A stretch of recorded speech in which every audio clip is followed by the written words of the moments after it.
ദൈവ തിരുനാമം മഹത്വപ്പെടട്ടെ. യേശുക്രിസ്തുവിൻ്റെ ജീവിതം കണ്ടറിഞ്ഞ ഒരു മനുഷ്യൻ യേശുവിനെ പോലെ ജീവിക്കുവാൻ തീരുമാനിച്ചു. യേശുതമ്പുരാൻ ഭക്ഷിച്ചതുപോലെ ഭക്ഷിക്കുക, യേശുതമ്പുരാൻ പ്രാർത്ഥിച്ചതുപോലെ പ്രാർത്ഥിക്കുക, യേശുതമ്പുരാൻ ശബത്ത് ആചരിച്ചതുപോലെ ശബത്ത് അനുഷ്ഠിക്കുക.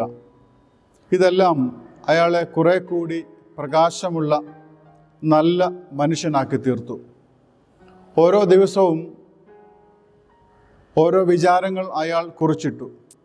അത് പിന്നീട് പുസ്തകമാക്കി the years of living like Jesus എന്ന പേരിൽ പ്രസിദ്ധീകരിച്ചിട്ടുണ്ട്.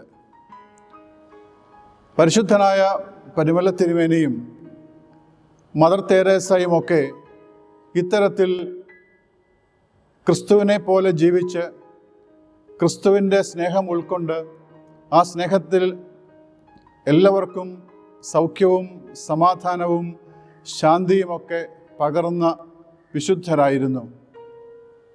മറ്റൊരു ക്രിസ്മസ് കാലം കൂടി വരവായി.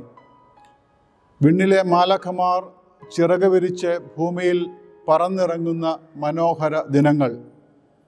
നമുക്ക് ശ്രമിക്കാം ഈ നന്മയുടെ പിറവയ്ക്കായി ക്രിസ്തുവിനെ പോലെ ആയിത്തീരുവാൻ. തിന്മയെ നന്മയെന്ന് വിളിക്കാൻ ധൈര്യപ്പെടുന്ന ആസുരമായ ഇന്നത്തെ ലോകത്ത് അരികിൽ മാലാഖയുടെ സാന്നിധ്യം കൂടുതൽ ആവശ്യമായിരിക്കുന്നു. വിചാരങ്ങളുടെ വിശുദ്ധിക്ക് കാവലായി കൂടുതൽ ശരികളിലേക്ക് കൈപിടിച്ച് നടത്താൻ, കാപട്യം നീക്കി സത്യത്തിൽ ചരിക്കുവാൻ ഈ സ്നേഹത്തിൻ്റെ പിറവിക്കായി നമുക്ക് കാത്തിരിക്കാം. മെഡിക്കൽ മിഷൻ കുടുംബം ഈ വർഷവും സത്ചിന്തകൾ കോർത്തിണക്കി നിങ്ങൾക്കായി സമർപ്പിക്കുകയാണ്. ഈ ചിന്തകൾ നന്മയിലേക്കുള്ള വളർച്ചയ്ക്ക് കരുത്തേകട്ടെ.